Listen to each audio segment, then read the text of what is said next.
You're listening to The Brutally Honest with Cademan. I hope you enjoy. Destry! Cademan! So this is a very special day because this is the very first guest I have that has more handsome hair than me. Wow, that is quite the incredible day. And I'm very honored to be that guest. Or unless you're talking about someone else in the room I haven't Tortimer. seeing. Oh, okay, Tortimer. Your pet tortoise. He has pretty nice hair. He has no hair, actually. Oh, okay. I guess I was confusing him with a different turtle. He is a tortoise. But anyway, Destry does a music video thing. That's very cool.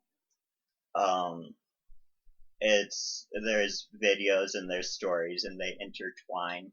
If you have anything else you want to say about that, because I'm not explaining it well, go ahead.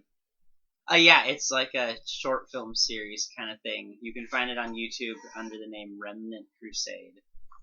And it's just in music video format, but it's songs but mashed with film, showing people's lives and how their storylines interact with others. Yeah, and what I think I particularly like about it is like on the realm of YouTube is like it tends to be very apathetic, I guess. But it's like because you'll go and you'll watch like, whatever rubbish you want to watch on YouTube. Try not to laugh videos or whatever. And then you realize you've watched 1,000 and you're like, wow, I did nothing good with my life. Yeah. So what you can do is after you've watched hundreds of thousands of Try Not to Laugh, go and watch this. And then you'll be like, oh, people have lives, they actually matter. I'm going to go give my brother a hug because he probably needs it. There you go. Your brother always needs a hug. He'll try to act tough, but he needs it. Definitely. The last video you filmed, I got to be part of. That was all very fun and stuff. But it was kind of interesting coincidence that I did because I was at a place and you happened to show up at the place before you filmed and you were like, hey, if you want to do this, you can. And obviously, that was part of God's plan that happened. Or was it? I would say so, yeah. I mean, you just happened to be... I came by a location to check it out for the filming that evening, and Caden happened to be there. And I was like, well, hey, Caden, you might as well come along. Because, yeah, I always like having more people along. I mean, of course, as long as we're not going to interrupt anything, but I don't usually have that problem. But the more the merrier. I like to bring everyone's talents together, and just the more help is better. It makes things go faster and more efficiently, but it's also cool to see what each individual person can bring to the table. So in a lot of the videos I have different artwork by different artists in the area, and we have some other different musical talent that helps me with the songs, and people filming and acting and letting us use their houses and all sorts of things. So it's really cool to see all these talents and all these people coming together for one common goal. Yeah. Also, hitting people with fish. Yes. That's a big one. Yes. Yeah, that will make sense if you go and see the video, which is not out yet, but will be within a month or two. So. Ooh. Yes. Yay. But anyway, so that was kind of my plan bridged into introducing you into our topic. All right. Like I thought it was kind of cool how it worked out. Because what we're gonna talk about is the idea of order versus chaos. How much of your lives are all according to God's plan, and how much free will do you actually have? But like I just kind of thought about that a few days ago, where I was like, hey, I can introduce him and then talk about how like I happen to get in on the video, and then that can roll into the whole thing. I was like, wow, that's Yeah. a cool bridge. So really, the whole orchestration of God's plan, you being a part of that, was more about getting an introduction on the show, right? It could be. But yeah, so I guess I will start by just asking you, like, what do you think? How much? Because from my understanding, like there is order because God is order. We know that, at least to a certain extent, He has a plan. But then we also know that we have free will. So how do you balance that?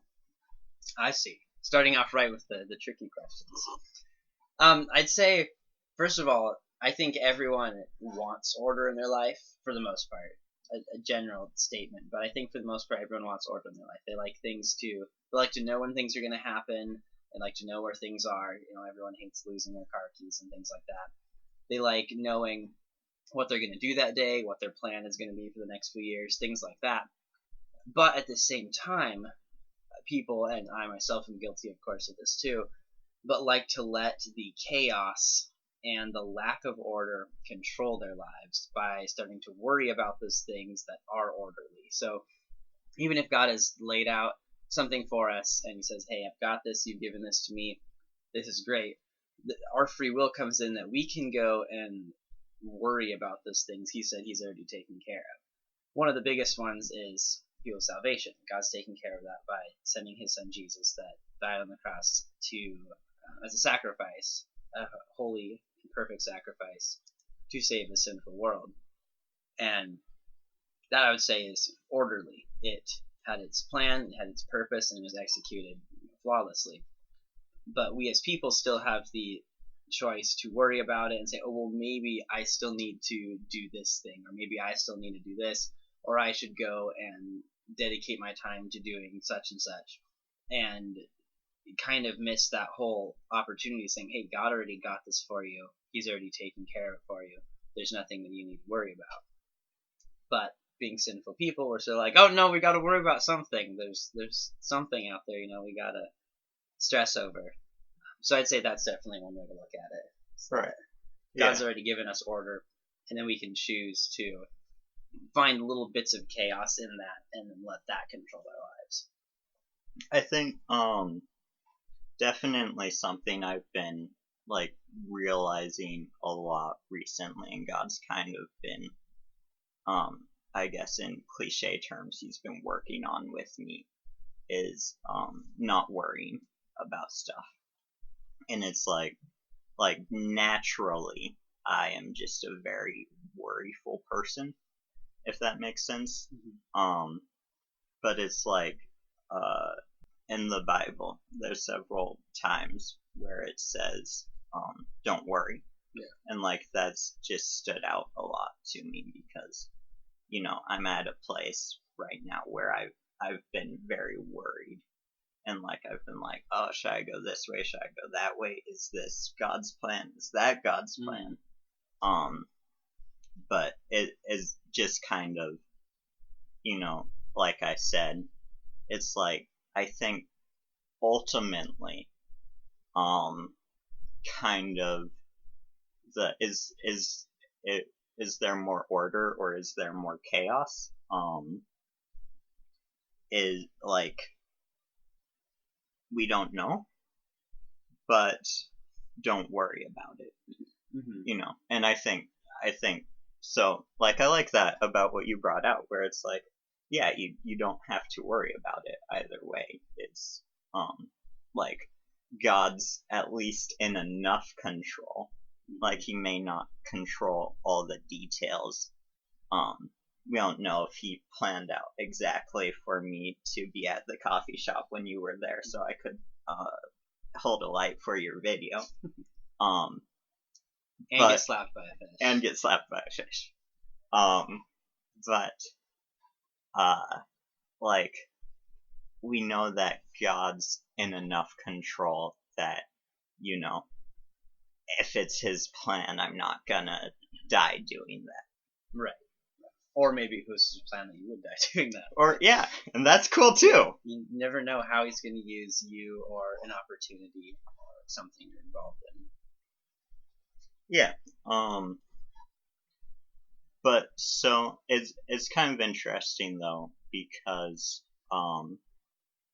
I've had the conversation with a lot of people lately, and I put on the list of topics. But it kind of ties into this too, and that's like the idea of, oh, do soulmates exist? Is there like one person that you're destined to be with?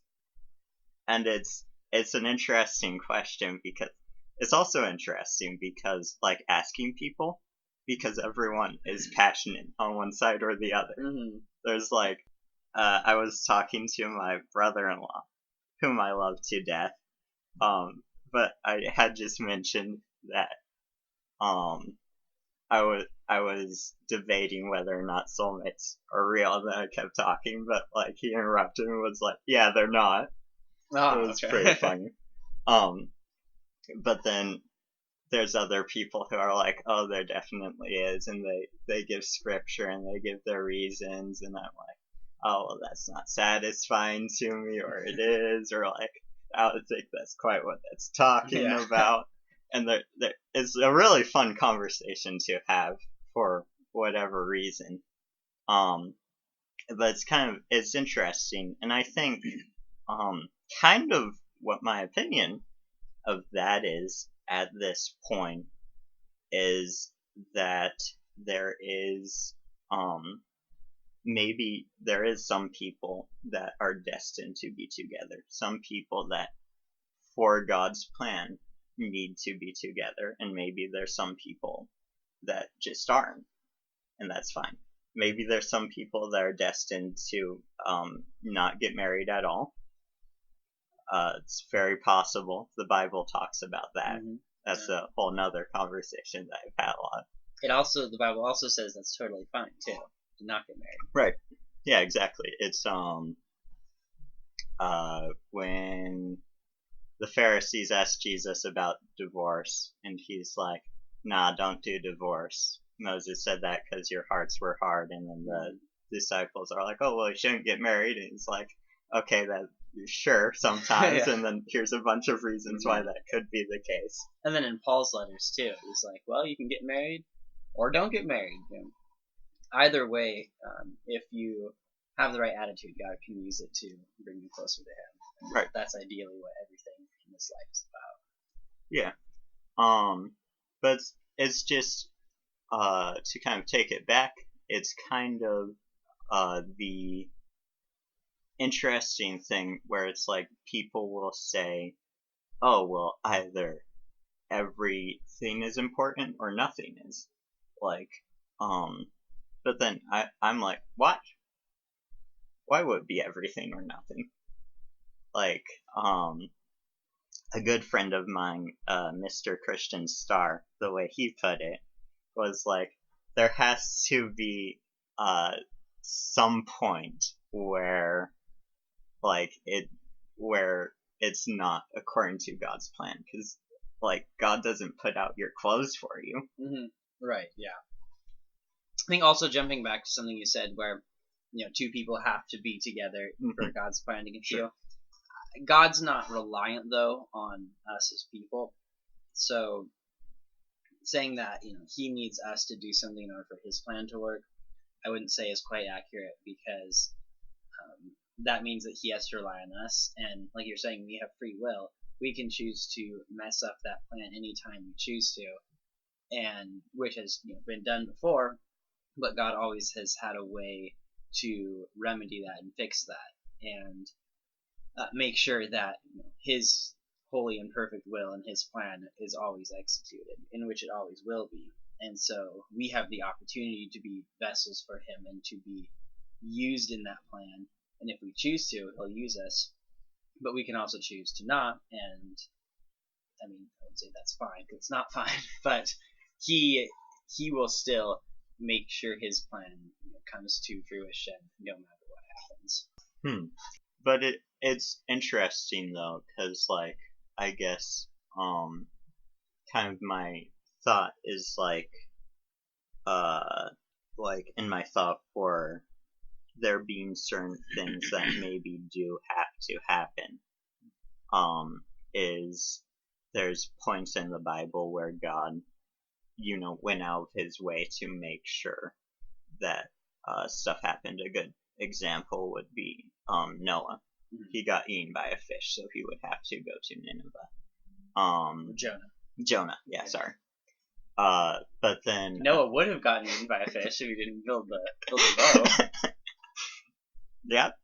But I think with that, not to interrupt, but Yeah, go ahead. even with if Jonah was eaten by the fish and Jonah chose not to still go to Nineveh, I believe that God still would have had somebody that would have spoken to the Ninevites because it was his will that they would be saved. Because the Bible says, God's not willing that anyone should perish; He wants everyone to come to salvation. And it was also a lesson for Jonah too. And thankfully, Jonah finally had a change of heart and did go speak to the Ninevites. But then at the end of that story, we see he went right back to his ways and was like, "All right, well now kill them all," and was instantly selfish and thinking about himself again. Right. Yeah. No, and I agree with you that if he didn't, like someone else would have. But it is interesting as like kind of an argument, like some things being important, because it's like I said, he got eaten by a fish. So like I guess in like day-to-day life, how many times have you been eaten by a fish so you'll do one thing? I'd say last time I counted, I think none. As far back as I can remember. Okay. So that's fair. But there's definitely been other things in my life that God has used to turn me back around towards Him, or to get me to repent of something, or to do something that I should have been doing. Though it's never been being eaten by a fish. that would be a new one. I'll definitely let you know if that happens. Oh, please do. Yeah. Also, take a selfie from inside the fish and send it to me. Okay. I want to see if my phone works. I think my phone will be broken by then, but I'll definitely try to. Okay. Well, I appreciate it. Yeah. No, but it's really interesting because it begs the question, like, it's the same thing for me where it's like I can see certain things where it's like, oh, God put that in my life to show me this thing, and He did that. But it's like, well, like, what if I didn't respond to that in the right way? And it's like, well, God knows how you're gonna respond to it. Mm-hmm. But it's so confusing because it's like, was like being eaten by a fish the only option for Jonah? Or was that the only thing that would wake him up? Because like you said, God knows what we're going to respond to the best, and I guess a fish was that for him. I guess so.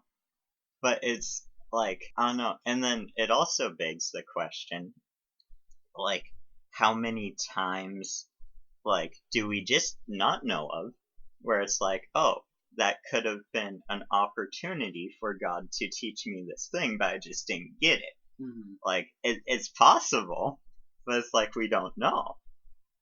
So it's like, because we know we have free will, and like, our thoughts are still our thoughts. God doesn't like play with us like toys. Mm-hmm.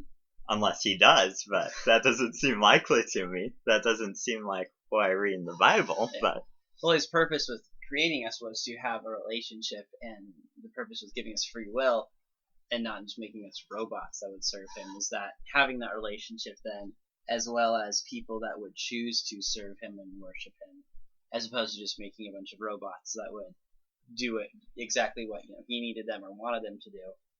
It wouldn't be the same if you can, like I said, play with them like toys or control their actions. Right. That would be pretty boring, probably. Mm-hmm. But so like, I guess is the question where it's like, does He go in immediately with the thing that He will hit, or does like He leave other opportunities? And He knows what will hit, so like, would He not just skip the other opportunities?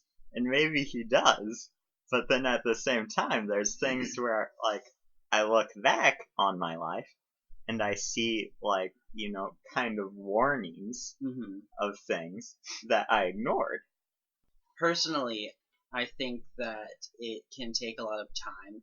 That one thing that was going to wake you up might not in the beginning, but through trials and through difficulties and things like that in your life, God will use those to shape you and to indirectly influence your decisions later. So even if being swallowed by a fish, doesn't change your worldview immediately, well, it's because there was all these things and events leading up to that. Like God, it's like say Jonah again, because I'm talking about being eaten by fish. God called Jonah, and Jonah ran from him, and then they had the storm, and he saw God's power through that, and he's like, well, I need to die in order for these people to live. Threw himself overboard, and then was eaten by the fish, and then and not even just being eaten by fish, but then being stuck in there for 3 days. All of it like accumulates into one big turning point moment. Whereas if he was like, on a boat, going to Nineveh where he's supposed to and got eaten by a fish, that impact wouldn't have been as great. Right. Yeah, no, that makes a lot of sense.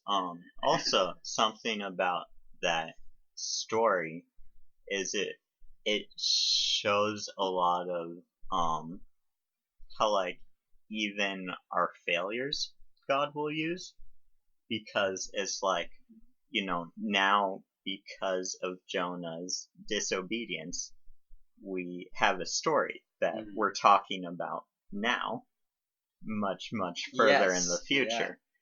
Yeah. We can use that then to make other points and to help support. Let's use as supporting details for what we're talking about today. So yeah, and it's like throughout the Old Testament, there's many stories of like people who did bad things, and then that's recorded, and from that we can know that God sees those as bad things.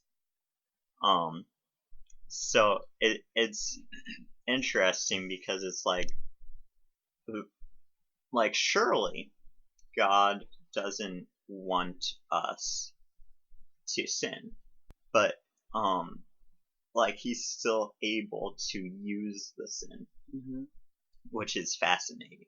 This is why we need to remember history so much, because otherwise it'll just repeat itself if it's forgotten. You'd say the cycle of apostasy in the beginning of the Old Testament, like in Judges, where God was good and blessed the Israelites and they worshipped him, but because of their prosperity they said, oh well, you know what, we can move on to this, that, and the other, and worshipping false gods. And God's like, well, can't do that, so you have to pay the consequences. And then get conquered by a nation, and they'd be like, oh no, we've sinned, God, please help us. And it's like, all right. And they'd send a judge, and they would turn things all around, and everything would be great for a long while. And then, oh well, it wasn't that bad, and they slide right back into that, because when you forget your past or forget those consequences or view them any lighter than they actually were, then you're just tempted to repeat it all over again.